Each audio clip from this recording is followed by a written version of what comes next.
नमस्कार दोस्तों, स्वागत है आपका स्टडी फॉर सिविल सर्विसेज में। वीडियो को पूरा देखिए। कोई भी आपका फीडबैक है, कोई सजेशन है, तुरंत वीडियो में कमेंट करके जरूर बताइए। अच्छा लगे तो वीडियो लाइक जरूर कर लीजिए और ऐसे वीडियो लगातार फ्री में पाने के लिए चैनल को तुरंत सब्सक्राइब कर लीजिए और बेल आइकन को जरूर टैप कर लीजिए ताकि आगे भी सारे वीडियो आपको मिलते रहे। यूट्यूब में फॉलो करते हैं तो प्लीज ये वाला फ्री टेलीग्राम चैनल जरूर ज्वाइन करिएगा। सारे नोटिफिकेशन, सारे अपडेट यहीं पे आते हैं, ध्यान रखिएगा। स्टडी फॉर सिविल सर्विसेज का कोई भी पेड ग्रुप अगर आपको ज्वाइन करना है तो सिर्फ 8564809606097523864455 यही नंबर है हमारे, सिर्फ जहां पे कॉल या व्हाट्सएप कर सकते हैं। इंस्टाग्राम पे हमारा पेज जरूर फॉलो कर लीजिएगा, स्टडी फॉर सिविल .सर्विसेज है। ट्विटर पे हमको जरूर फॉलो कर लीजिएगा, @study for civils है। सारे क्वेश्चन अटेम्प्ट करिए और स्कोर अपना तुरंत कमेंट करके बताइए। नमस्कार दोस्तों, आप सभी का स्वागत है स्टडी फॉर एग्जाम्स में। दोस्तों, यूपी पीसीएस 2023 के प्रीलिम्स के लिए इतिहास सीरीज का यह 5वां वीडियो है और इससे पहले 4 वीडियो आ चुकी है और उसका जो लिंक है इसी वीडियो कमेंट बॉक्स में पिन कर दिया गया है। जो लोग वो वीडियो ना देखे हों वो लोग वीडियो जरूर देखें। वीडियो शुरू करने से पहले आपको बताना चाहता हूँ, UPSC RO, BO, UP PCS prelims सहित हमारे कई पेड ग्रुप चलते हैं। अगर आप इन पेड ग्रुप से जुड़ना चाहते हैं तो ये हमारे दिए गए नंबर है, इन पे आप कॉल या व्हाट्सएप करके जो है जानकारी प्राप्त कर सकते हैं। तो आइए हम लोग देखते हैं पहला प्रश्न। यहाँ पर 2 स्टेटमेंट दिया गया है। पहला जो स्टेटमेंट है, पाल शासक बौद्ध धर्म के अनुयायी थे। अजातशत्रु ने बुद्ध के दांत कन्नौज के निकट संघाराम में स्थापित किया। केवल एक सही है, केवल 2 सही है, दोनों सही है, इनमें से कोई नहीं सही है। इसका जो पहला स्टेटमेंट है, जो पाल शासक थे वह बौद्ध धर्म के जो है अनुयायी थे और इनका जो प्रमुख विस्तार था वह बंगाल और बिहार में जो है पाल शासकों का विस्तार था। पाल वंश की जो स्थापना है वह गोपाल ने की थी। गोपाल ने पाल वंश की स्थापना की थी। इसका दूसरा स्टेटमेंट यह गलत है। अजातशत्रु ने बुद्ध के दांत कन्नौज के निकट संघाराम में नहीं स्थापित किया था, बल्कि हर्ष ने किया था। हर्षवर्धन ने कश्मीर पर आक्रमण किया था और वहाँ से जो है बुद्ध के दांत कन्नौज के निकट लाकर जो है संघाराम में स्थापित किया था। तो इसका जो पहला स्टेटमेंट है वह आपका सही होगा। यहाँ पर आपको सुमिलित करना है। श्रीहर्ष, जयदेव, चंद्रबरदाई और राजशेखर, विजय प्रशस्त, पृथ्वीराज रासव, गीत गोविंद और कर्पूर मंजरी। श्रीहर्ष ने जो है विषय प्रशस्त की रचना की है, जयदेव ने गीत गोविंद की रचना की है, चंद्रबरदाई ने पृथ्वीराज रासव की और राजशेखर ने जो है कर्पूर मंजरी की रचना की है। तो इस प्रकार जो है इसका जो ऑप्शन डी है वह सही है। कन्नौज के लिए त्रिपक्षीय संघर्ष निम्नलिखित में से किन सेनाओं द्वारा लड़ा गया था? यहाँ पे ऑप्शन दिया गया, आप लोग ऑप्शन पढ़ लीजिए। कन्नौज पर अपना आधिपत्य स्थापित करने के लिए त्रिपक्षीय संघर्ष हुआ था और इसमें गुर्जर प्रतिहार, राष्ट्रकूट और पाल राजवंश के शासकों ने जो है इसमें भाग लिया था। तो इस प्रकार जो है इसका जो ऑप्शन बी है वह सही है। त्रिपक्षीय संघर्ष में गुर्जर प्रतिहार, राष्ट्रकूट और पाल राजवंश के शासकों ने भाग लिया था। तराइन का प्रथम युद्ध मोहम्मद गोरी और किसके मध्य लड़ा गया था? पृथ्वीराज चौहान प्रथम, पृथ्वीराज चौहान द्वितीय, पृथ्वीराज चौहान तृतीय या पृथ्वीराज चौहान चतुर्थ? तराइन का जो प्रथम युद्ध हुआ था वह 1191 में हुआ था और यह युद्ध है यह मोहम्मद गोरी और पृथ्वीराज चौहान तृतीय के मध्य लड़ा गया था, जिसमें मोहम्मद गोरी पराजित होता है और पृथ्वीराज चौहान जो है विजयी होते हैं। इसके पश्चात तराइन का द्वितीय युद्ध जो है वह 1192 में होता है और जिसमें मोहम्मद गोरी विजयी रहता है और पृथ्वीराज जो है पराजित होती है। तो इसका जो ऑप्शन सी है, पृथ्वीराज चौहान तृतीय थे तराइन के युद्ध में मोहम्मद गोरी के खिलाफ। खजुराहो के प्रसिद्ध विष्णु मंदिर, जिसे चतुर्भुज मंदिर के नाम से जाना जाता है, का निर्माण किसने करवाया था? जयसिंह, यशोवर्मन, अनंत वर्मा या भीम प्रथम? खजुराहो के प्रसिद्ध विष्णु मंदिर का निर्माण है वह है चंदेल शासक यशोवर्मन ने कराया था। इसका जो ऑप्शन बी है वह सही है और यह जो मंदिर है यह मध्य प्रदेश में स्थित है।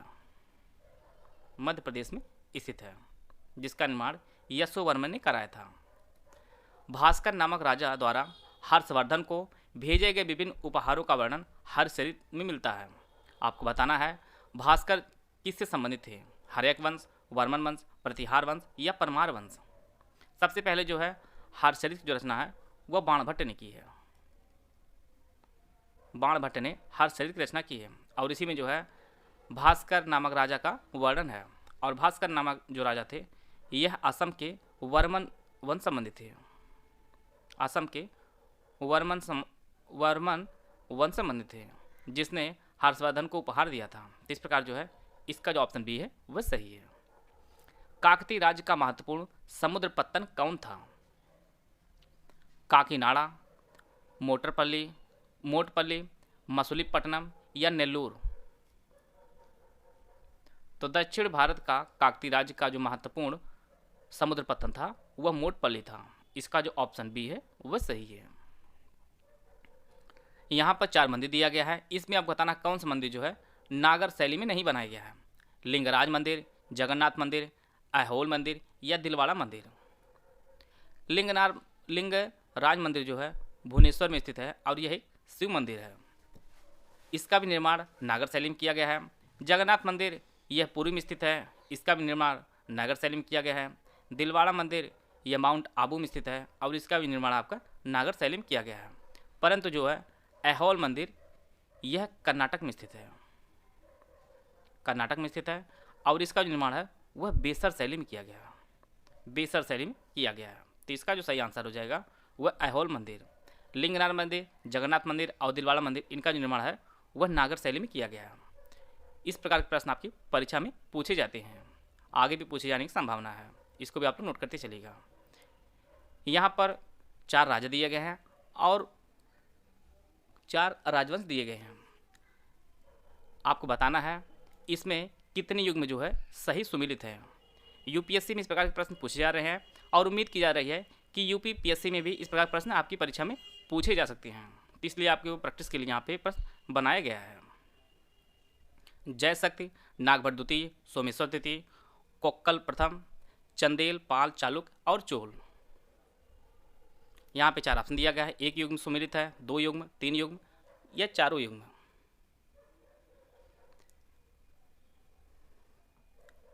जय शक्ति जो है वह चंदेल शासक थे। नागभट्ट द्वितीय जो है यह पाल शासक नहीं था बल्कि गुर्जर प्रतिहार शासक था, गुर्जर प्रतिहार शासक था। सोमेश्वर तृतीय जो है यह एक चालुक्य शासक था। कोक्कल प्रथम जो है यह चोल शासक नहीं था बल्कि कलचुरी शासक था। तो इस प्रकार जो है केवल 2 युग में सुमेलित है। जय शक्ति जो है यह चंदेल शासक था और सोमेश्वर तृतीय जो है यह एक चालुक्य शासक था। नागभट्ट द्वितीय यह गुर्जर प्रतिहार शासक था और कोक्कल प्रथम जो है यह कलचुरी शासक था। तो केवल बी वाला ऑप्शन जो है इसका सही है। यहाँ पे 4 राजवंश दिया गया है, इनको आपको काल क्रमानुसार व्यवस्थित करना है। हर्यक वंश, शेषुनाग वंश, शुंग वंश और नंद वंश। इसके लिए 4 ऑप्शन दिया गया है, ऑप्शन आप लोग पढ़ लीजिए। सबसे पहले हर्यक वंश आएगा, इसके बाद शेषुनाग वंश आएगा, तीसरे स्थान पर आपका नंद वंश आएगा और चौथे स्थान पर आपका शुंग वंश आएगा। तो इस प्रकार जो है 1 2 4 3 और 1 2 4 3 आपके ऑप्शन ए में दिया गया है, हर्यक, शेषुनाग, नंद और शुंग। तोल्काप्पियम ग्रंथ की रचना किस संगम में हुई थी? जैसा कि हम लोग जानते हैं टोटल 3 संगम आयोजित किया गया था। पहला जो संगम है वह मदुरई में हुआ था, पहला संगम मदुरई में हुआ था। दूसरा जो संगम है वह कपाटपुरम हुआ था, और तीसरा जो संगम है वह भी मदुरई में हुआ था। और तोल्काप्पियम ग्रंथ की जो रचना है वह द्वितीय संगम में हुई थी। इसका जो ऑप्शन बी है वह सही है। और इसके जो रचनाकार हैं वो तोल्काप्पियर जो है इसके रचनाकार हैं। यहाँ पर एक फैक्ट और नोट कर लीजिए आप लोग कि तोल्काप्पियम जो ग्रंथ है यह एक व्याकरण ग्रंथ है, और यह तमिल साहित्य का सबसे बड़ा ग्रंथ है तोल्काप्पियम ग्रंथ, जिसे द्वितीय संगम में इसकी रचना की गई थी। इसका जो ऑप्शन बी है वह सही है। निम्नलिखित में से किस स्थान पर मानव के साथ कुत्ते को दफनाने जाने का साक्ष्य मिला है? दैमाबाद, चौपानी मांडो, बुर्जहोम या कोल्डियावा? तो इसका जो सही आंसर है वो ऑप्शन सी, बुर्जहोम में मानव के साथ कुत्ते को दफनाए जाने का साक्ष्य मिला है, और यह जो स्थल है यह कश्मीर में स्थित है। इसका जो ऑप्शन सी है वह सही है। संगम काल के संदर्भ में यहाँ पे आपको सम्मिलित करना है। नाडु, ओर्रार, इरय, पट्टिनम प्रांत, तटीय शहर, गुप्तचर और भूमकर। इसके लिए 4 ऑप्शन दिया गया, आप लोग ऑप्शन पढ़ लीजिए। नाडु जो है वह प्रांत को कहा जाता था, नाडु प्रांत को कहा जाता था। ओर्रार जो है ये गुप्तचर को कहा जाता था। इरे जो है यह एक भूमिकर था। और पट्टिनम जो है यह तटीय शहर कहा जाता था। तो इस प्रकार जो है इसका जो ऑप्शन बी है वह सही है। नाडु प्रांत को कहा जाता था, ओर्रार गुप्तचर, इरे जो भूमिकर होता था और पट्टिनम जो है यह एक तटीय शहर होता था। तो इसका जो ऑप्शन बी है वह सही है। यहाँ पर 2 स्टेटमेंट दिया गया है, इसमें आपको बताना कौन सा स्टेटमेंट सही है। चेर शासकों का राजकीय चिन्ह बाघ था, चोल शासकों का राजकीय चिन्ह धनुष और बाण था। केवल एक सही है, केवल 2 सही है, दोनों सही है, इनमें से कोई नहीं सही है। तो इसका जो पहला स्टेटमेंट वह गलत है। चेर शासकों का जो राजकीय चिन्ह था वह धनुष और बाण था। और इसका दूसरा स्टेटमेंट यह भी गलत है। चोल शासकों को जो राजकीय चिन्ह था वह बाघ था। तो यहाँ पर इंटरचेंज है, इसलिए जो है दोनों जो स्टेटमेंट इसके गलत हैं। तो इसमें भी कोई स्टेटमेंट जो है वह सही नहीं है।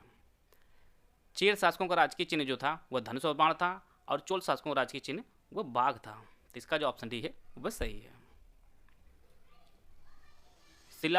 सिलप्पा दिकारम में जो है किस नदी की स्तुति की गई है? गंगा, सरस्वती, गोदावरी या कावेरी? तो इस ग्रंथ में जो है कावेरी का वर्णन किया गया है। इसका जो ऑप्शन डी है वह सही है। सिलप्पा दिकारम में कावेरी नदी की प्रशंसा की गई है। यहाँ पर 4 स्थान दिया गया है, इसमें आपको बताना है कौन सा स्थान जो है सूर्य मंदिरों के लिए प्रसिद्ध है। पुरी, मोढेरा, अनंतनाग, तंजौर। इसके लिए 4 ऑप्शन दिया गया है, केवल 1 और 2, केवल 2, 3 और 4 या केवल 1, 2 और 3। पुरी में जो है कोणार्क मंदिर है, कोणार्क का सूर्य मंदिर है जिसे हम लोग ब्लैक पगोडा के नाम से जानते हैं, ब्लैक पगोडा। मोढेरा में भी सूर्य मंदिर है, ये आपके गुजरात में है और जिसे गुजरात का खजुराहो कहा जाता है। अनंतनाग में भी सूर्य मंदिर है और यह जम्मू कश्मीर में स्थित है। यहाँ पर भी सूर्य मंदिर है जिसका निर्माण ललितादित्य मुक्तापीड़ ने करवाया था। अनंतनाग में जो सूर्य मंदिर है, तो केवल जो है पुरी, मोढेरा और अनंतनाग में जो है सूर्य मंदिर है। तंजौर में जो है राजराजेश्वर मंदिर है और इसका निर्माण है वह राजराज प्रथम ने करवाया था। राजराज प्रथम ने राजराजेश्वर मंदिर का निर्माण करवाया था। तो केवल जो है इनमें से 3 स्थानों पर सूर्य मंदिर है, पुरी में है, मोढेरा में और अनंतनाग में है। तो केवल जो है इसका जो ऑप्शन डी है केवल 1, 2 और 3 इसका सही आंसर है। सारनाथ स्तंभ में बने 4 पशुओं के नाम आपको बताना है। यहाँ पे 4 ऑप्शन दिया गया, आप लोग ऑप्शन पढ़ लीजिए। अशोक के सारनाथ स्तंभ में 4 पशु हैं, उनमें आपका बैल है, हाथी है, घोड़ा है और शेर है। तो टोटल जो है 4 पशु अंकित हैं अशोक के सारनाथ स्तंभ में, बैल, हाथी, घोड़ा और शेर। इसका जो ऑप्शन सी है वह सही है। चंड प्रद्योत के इलाज के लिए अपने राजवैद्य जीवक को किसने भेजा था? बिंदुसार, बिंबिसार, अजातशत्रु या उदयन? चंड प्रद्योत के इलाज के लिए अपने राजवैद्य जीवक को बिंबिसार ने भेजा था। बिंबिसार का राजवैद्य जीवक था। तो इसका जो ऑप्शन बी है वह सही है। बिंबिसार जो है यह मगध का राजा था और चंड प्रद्योत जो है वह अवंती के राजा था। दोनों मित्र थे और इसीलिए जो है अपने राजवैद्य जीवक को बिंबिसार ने चंड प्रद्योत के इलाज के लिए भेजा था। इसका जो ऑप्शन बी है वह सही है। यहाँ पर 2 स्टेटमेंट दिया गया है, इसमें आपको बताना कौन सा स्टेटमेंट सही है। एक राट की उपाधि महापन्नन ने धारण की थी। दूसरा जो स्टेटमेंट है निर्याकस सिकंदर का थल सेनापति था। केवल 1 सही है, केवल 2 सही है, दोनों सही या इनमें से कोई नहीं सही है। इसका जो पहला स्टेटमेंट वह सही है।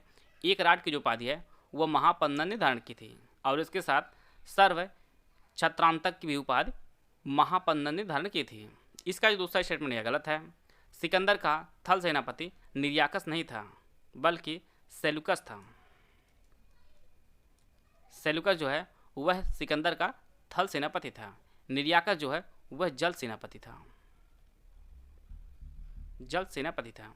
आप लोग कमेंट बॉक्स में बताइएगा कि सिकंदर के घोड़े का नाम क्या था। सिकंदर के घोड़े का क्या नाम था, इसका उत्तर आप लोग कमेंट बॉक्स में दीजिएगा। यहाँ पर आपको सुमिलित कराना है। एक तरफ राजवंश है और दूसरी तरफ उसके संस्थापक हैं। चोल वंश, चौहान वंश, सातवाहन वंश, चंदेल वंश, वासुदेव, विजयालय, नन्नू और सिमुख।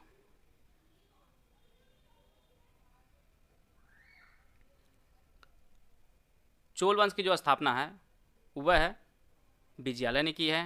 चौहान वंश की जो स्थापना है वह वासुदेव ने की है। सातवाहन के वंश की स्थापना सिमुख ने की है और चंदेल वंश की स्थापना जो है वह नन्नुक ने की है। तो इस प्रकार जो है इसका जो ऑप्शन डी है वह सही है। आशा है आप सभी को बहुत कुछ जानने को मिला होगा।